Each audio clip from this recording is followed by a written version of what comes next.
Alright everybody, welcome to today's video. Today's video we're going to look at this Automaster Pro SC880. One of the weirdest things I found is the updating of the scanner, where you got to download the program onto your computer. Then once it's downloaded, you got to install it and then connect your scanner in order to do the update. I thought that was kind of odd, but it is what it is. Tells you how much space you got left in your scanner and stuff. So I just got in my Volkswagen Jetta. It's a 2011. It's one of the first things I like to do is always make sure the Auto VIN works, because if the Auto VIN doesn't work, then these bi-directional scanners are kind of a pain in the butt, because it gives you all options available and not just options that could be available for your vehicle, and it makes navigating the scanner so much more harder. So in this case, the SC880, we got lucky, and it does recognize my vehicle. And we're going to go inside. It gives you all your engine options. I get a CGSULIT TDI. Select that. It asks you to save it. So I don't know why it asks you to save it. Maybe it creates a file on there, so it can just go back to that at a later date, maybe to avoid going through all the scanning again.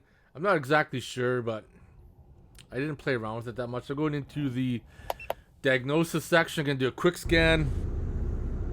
I know I have some codes on this TDI that aren't showing an engine code, but the faults do show up in the system. Some things I got to work on.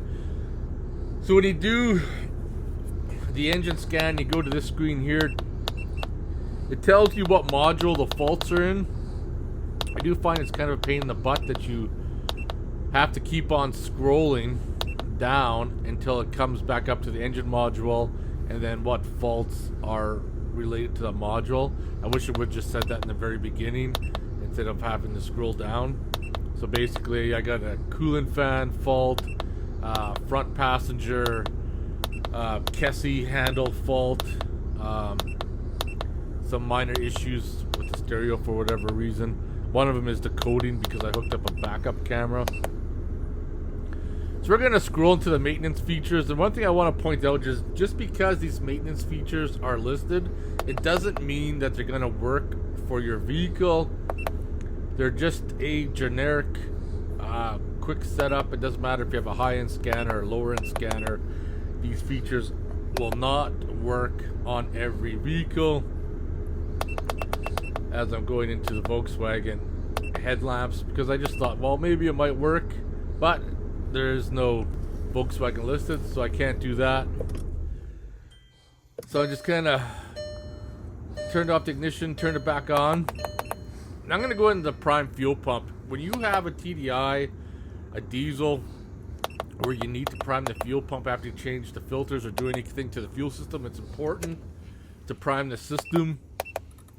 And this is where I come through, go through the whole computer screen data. It takes a little bit for it to load up.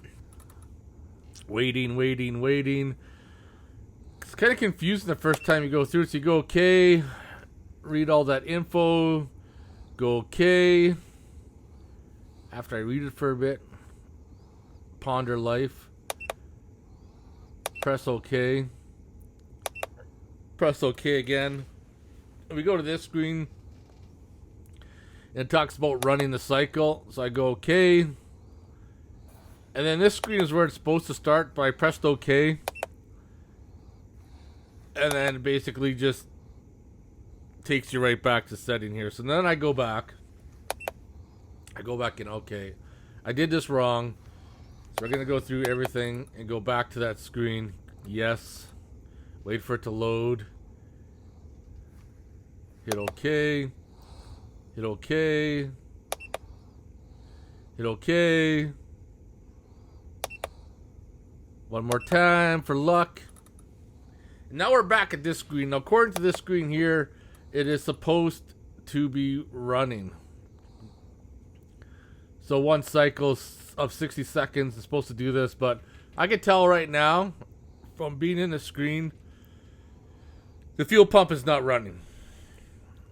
So you have to really be careful about this kind of stuff so that you don't do like engine damage if you're doing any kind of like maintenance features.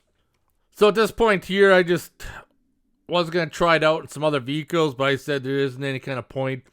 One of the things I want to point out, and it doesn't matter with this scanner or any other cheaper bi-directional scanner, is I think really in the end, you get what you pay for. I have a really expensive scanner that I paid $1,800 for, and that thing works awesome. Where I found time and time again with these cheaper bi-directional scanners that the features do not work the same as they do on the higher end models. But this one, if you want to read codes, go a little bit deeper into the system, they'll be all right. So I hope you guys enjoyed the video. If any questions or comments, post them below. Otherwise, I'll see you guys in the next one.